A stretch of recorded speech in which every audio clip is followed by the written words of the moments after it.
So, hi everyone, myself Jayant Rajput, and I am currently working as an administrative officer in National Insurance Company Limited. So, इसका आज notification out हुआ है। Although मैं इतना जल्दी में नहीं था वीडियो बनाने के, मतलब और अच्छे रिसोर्सेज के साथ ऑब्वियसली आता मैं, बट नोटिफिकेशन आ गए हैं और आपको काफ़ी सारे डाउट्स होंगे, तो वो मैं क्लियर करना चाहता हूँ इस वीडियो के थ्रू। इसका नोटिफिकेशन लास्ट ईयर भी आया था, तो उस उसके थ्रू मैंने ज्वाइन किया है दिसंबर 2024 में। उससे पहले 7-8 साल पहले आया था। तो अब रिक्रूटमेंट बैक टू बैक हो रही है, तो ये एक अच्छी चीज़ है। इंश्योरेंस सेक्टर भी काफ़ी ज़्यादा हायर कर रहा है। तो अब थोड़ा बात कर लेते हैं इसके एग्ज़ाम के बारे में, कब क्या होगा, कैसे होगा और क्या लेवल रहने वाला है, क्या सैलरी है, ये सब चीज़ें बात कर लेते हैं। जिससे आपको थोड़ा बहुत आइडिया मिल जाए और आप उसको चूज़ कर पाएँ कि इसके लिए प्रिपेयर करना है या नहीं। But this is my suggestion कि आपको डेफिनेटली इसके लिए प्रिपेयर करना चाहिए। It is one of the rarest opportunity जो आती है और बहुत काफ़ी अच्छी जॉब है, अच्छा पे स्केल है, काफ़ी रेप्यूटेड जॉब है। तो इसका जो ऑनलाइन रजिस्ट्रेशन है वो आप देख सकते हैं स्क्रीन पे, 3 जुलाई से स्टार्ट होने वाला है। और इसका जो फेज़ 1 का एग्ज़ाम है वो आपका 20th जुलाई 2024, लाइक 1 महीना भी नहीं है आपके पास अब।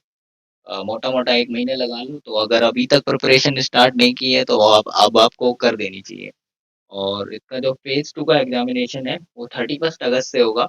तो उसमें भी आपको 30 से 40 दिन, जैसा कि आईबीपीएस देता है हर बार, वैसा ही इसमें दिया हुआ है। लास्ट ईयर डिले हो गया था थोड़ा, तो उसमें भी आपको टाइम नहीं है। अभी से ही आपको मेंस की प्रिपरेशन को लेकर चलना पड़ेगा साथ ही साथ। वो मैं बताऊँगा आगे कि लेवल कैसा होने वाला है, क्या रहता है, सो दैट आपको एक क्लैरिटी आए कि कैसे क्या करना है। वैकेंसीज़ की बात कर लेते हैं। वैकेंसीज़ इसमें आपको 170 इस बार आई हैं, जो कि आपकी 40 ज़्यादा हैं। जर्नलिस्ट की मैं बात कर रहा हूँ। स्पेशलिस्ट में मेरा उतना नहीं है, क्योंकि मैं एक जर्नलिस्ट की ही कैटेगरी से सेलेक्ट हुआ हूँ। तो यूआर की जो वैकेंसीज़ हैं इसमें 68 हैं, लास्ट ईयर भी 68 ही थी। ओबीसी में थोड़े इसमें बढ़ी हैं, लाइक 47, लास्ट ईयर आपकी 24 समथिंग थी। तो अब आके बात करते हैं इसमें सर्विस कंडीशन। ये आपको नोटिफिकेशन बहुत अच्छे से देखना है पहले, क्योंकि कुछ-कुछ क्राइटेरिया हैं जो बाद में समझ आए आते हैं आपको, तो पता नहीं लगता। लाइक इसमें मिनिमम स्टे आपका इनिशियल प्लेस ऑफ पोस्टिंग पे लिखा हुआ है 5 ईयर्स। और इसका मतलब आगे कभी वीडियो नेक्स्ट जो आएगी, उसमें मैं डिटेल में बताऊँगा क्या है क्या नहीं। अभी आपको तैयारी पर ज़्यादा ध्यान देना चाहिए। तो एक प्रोबेशन है, प्रोबेशन आपका 1 साल का होता है और इसमें आपका ये फर्दर एक्सटेंड कर दिया जाता है अगर आप कंफर्म नहीं होते हैं तो।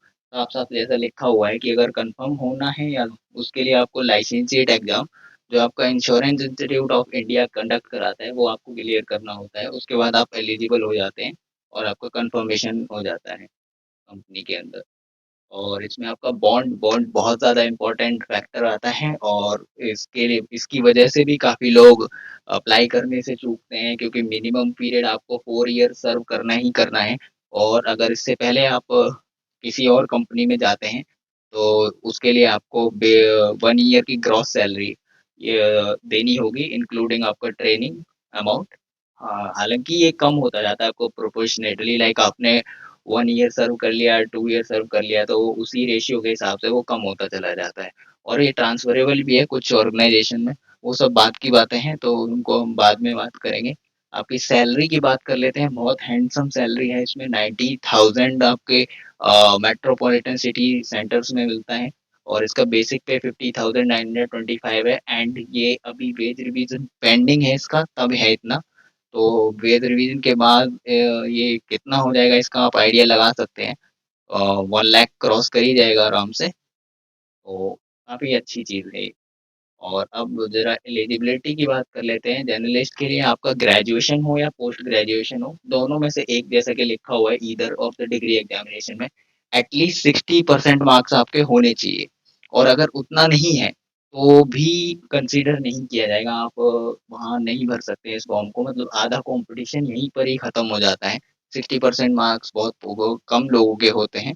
और इसमें जैसा ये लिखा हुआ है आपका 59.9 भी also treated as less than 60। तो ये एक डिसएडवांटेज है काइंड ऑफ। मतलब 60% से नीचे हैं तो आप इसमें इसको फिल नहीं कर सकते हैं। आगे बढ़ते हैं। आपका एज क्राइटेरिया मिनिमम 21 ईयर्स है, मैक्सिमम 30 ईयर्स है। और उसके बाद जो है ये आप सब देख लीजिएगा। मैं मेन-मेन चीज़ें जो हैं वो बता रहा हूँ आपको।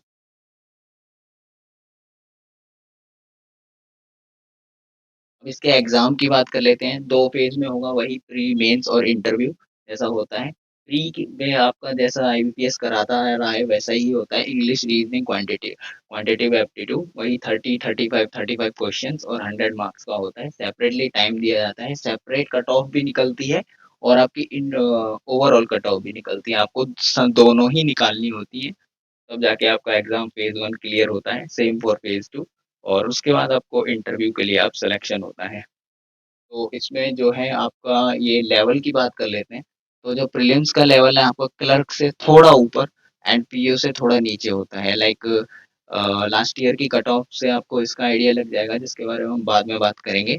और अभी मेंस एग्जामिनेशन की बात कर लेता हूँ मैं। मेंस एग्जामिनेशन इसमें 250 मार्क्स का आता है जिसमें डिस्क्रिप्टिव टेस्ट भी है आपका 30 मार्क्स का, वो अलग से होता है, उसके 30 मिनट अलग से आपको प्रोवाइड करे जाएंगे। और 250 मार्क्स में आपके 5 सब्जेक्ट हैं, इक्वली डिवाइडेड हैं, reasoning, English, CA, computer knowledge and quantitative aptitude. यहाँ पे आपका जो एज देने वाला सब्जेक्ट है वो कंप्यूटर है, क्योंकि ये बहुत ज़्यादा इजी आता है। लास्ट ईयर बहुत इजी आया था। आप इसमें 50 आउट ऑफ 50 भी स्कोर कर सकते हैं। बहुत से लोगों ने अटेम्प्ट किए थे 50 आउट ऑफ 50, तो उस हिसाब से आप इसको काफ़ी आगे अपना स्कोर बूस्ट कर सकते हैं। ऐसे ही इंग्लिश का रहता है और एग्ज़ाम जो है करने लायक होता है। Like IBPS PO mains, SBI PO mains से काफ़ी लेवल नीचे होता है इसका। आरआरबी पीओ के समहाउ इक्वल लगा सकते हैं, या एसबीआई क्लर्क मेंस या आईबीपीएस क्लर्क मेंस के इक्वल आप लगा सकते हैं। और इसमें स्पेशलिस्ट के लिए स्पेशल सब्जेक्ट जो है वो दिया हुआ है। और आगे बढ़ने पे आपका गेम चेंजर जो होता है वो है ये डिस्क्रिप्टिव टेस्ट, क्योंकि इसमें आपका एसे और लेटर राइटिंग नहीं आती है। इसमें आपका प्रेसेस आता है, एसे आता है और कॉम्प्रिहेंशन आता है। Comprehension is just like reading comprehension, जो आप इंग्लिश में इंग्लिश के ये ऑनलाइन टेस्ट होता है उसमें देते हैं। आपको एक पैरा दिया जाता है, उसके 5 क्वेश्चंस होते हैं, 5 क्वेश्चंस होते हैं, उनके आपको आंसर्स राइट करने होते हैं, टाइप करने होते हैं बेसिकली। और ये काफ़ी गेम चेंजर होता है क्योंकि इसका ये टफ आता है और आधा कंपटीशन यहाँ पर भी बाहर हो जाता है। लास्ट ईयर जब दिया था तो बहुत ज़्यादा टफ आया था उसमें जो पैराग्राफ था। और ये एक अच्छी बात थी कि प्रेसिस और कॉम्प्रिहेंशन में सेम ही पैराग्राफ उन्होंने दिया था। अगर डिफरेंट होता तो बहुत ज़्यादा दिक्कत हो सकती थी उसमें, कि टाइम कम पड़ जाता। ऑल्दो इसमें भी टाइम काफ़ी कम पड़ा था। तो इसको आपको बहुत अच्छे से देखना है, इसको इग्नोर नहीं करना है, बहुत प्रैक्टिस चाहिए इसके लिए भी।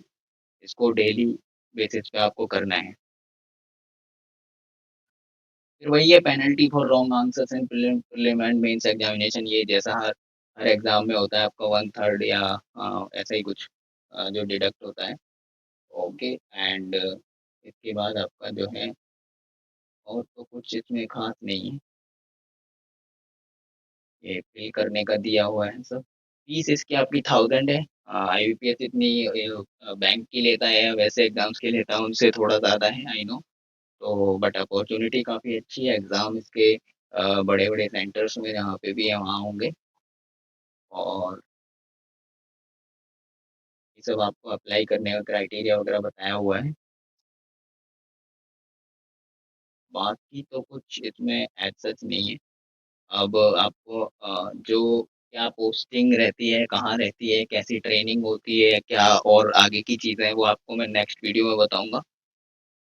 और इसका जो लास्ट ईयर नोटिफ़िकेशन है, उससे अगर कंपैरिज़न कर लेते हैं, जैसा मैंने बोला था 130 वैकेंसी थी और उसमें आपका यूआर की जो थी वो 68 थी। सेम है जितनी अब हैं। और बॉन्ड वगैरह वहाँ की सब चीज़ें मेजर चेंज कुछ भी नहीं है, सब कुछ सेम था, डिस्क्रिप्टिव भी सेम ही है। जैसा पहले हुआ था वैसा ही अब हो रहा है। और अब आपकी कट ऑफ की बात कर लेता हूँ मैं, तो कट ऑफ ये है आपकी, यहाँ पे कट ऑफ इन्होंने काफ़ी देर में रिलीज़ की थी। तो इसमें जो प्रीलिम्स का मैंने बोला था जैसे सेपरेट कट ऑफ होती है, तो सेपरेट में आपका जर्नलिस्ट की जो देख सकते हैं वो इंग्लिश की 12.75 थी out of 30, out of 35 reasoning 5.25 and quant 4.25। उसके बाद आपकी ये है ओवरऑल कट ऑफ जो जर्नलिस्ट की गई थी 17.5, 79.5 sorry, which is quite high. आप यहीं से अंदाज़ा लगा सकते हैं कि exam kind of clerical level रहा होगा, इस वजह से इतनी हाई गई है। दूसरा वैकेंसी बहुत कम थी। 130 के अराउंड, तो कॉम्पिटिशन इसमें बहुत कट थ्रोट होता है। तो उसके लिए आपको बहुत ज़्यादा मेहनत की ज़रूरत है। अभी आप कॉम्पिटिशन में हैं, आप स्टार्ट कर सकते हैं अगर आपने अभी तक कुछ नहीं किया है तो। और अगर पहले से करते आ रहे हैं तो वो एडवांटेज है आपके लिए, आपको इसमें ऑब्वियसली एज मिलेगी। एंड ये है आपका फेज़ 2 जिसमें कट ऑफ एक ही नंबर रखी गई थी सारे सेक्शन की, this is kind of a formality. तो सो दैट ओवरऑल जो सेक्शनल कट ऑफ में तो ऑब्वियसली कोई नहीं रहेगा, बट हाँ, ओवरऑल इसकी हाई गई थी। ये मैं बात कर रहा हूँ डिस्क्रिप्टिव टेस्ट की जहाँ पे काफ़ी लोग बाहर हो गए थे। इसकी कट ऑफ आपकी ओबीसी, पीडब्ल्यूडी इसकी आउट ऑफ 37.5 है। इससे ही अंदाज़ा लगा सकते हो आप कि ये कितना टफ आया था। नॉर्मली आईबीपीएस की पीओ की जो कट ऑफ रहती है, वो भी 12 तक रहती है आउट ऑफ 30। तो इसमें आपकी 7.5 गई है, यूआर की 10.5 आउट ऑफ 30। एंड ओवरऑल बात कर लेते हैं जर्नलिस्ट की जो कट ऑफ गई है आपकी यूआर की आउट ऑफ 250 141 है और ओबीसी की 141 है, कोई डिफरेंस नहीं रहा है। ईडब्ल्यूएस की और भी कम है, 138 है। तो इतनी आपकी ये कट ऑफ रही है। प्रीलिम्स के मार्क्स अभी तक रिलीज़ नहीं हुए थे। उनके जिनका इंटरव्यू हुआ था और वो सेलेक्ट नहीं हुए, सॉरी, जिनका इंटरव्यू नहीं हुआ था तो उनके मार्क्स रिलीज़ कर दिए गए थे। तो अगर आपने लास्ट ईयर दिया है तो आपको और अच्छे से अंदाज़ा होगा कैसे क्या एग्ज़ाम रहता है, क्या आता है पैटर्न। मेरा मेरा प्रीलिम्स का स्कोर आउट हो गया था तो प्रीलिम्स का मैं आपको दिखा देता हूँ। मेरा ये स्कोर था, मैंने 93 समथिंग अटेम्प्ट किए थे एंड मुझे 88 मार्क्स मिले। जिसमें ये रीज़निंग में फुल है, क्वांट में 27.5 एंड इंग्लिश में 25.5।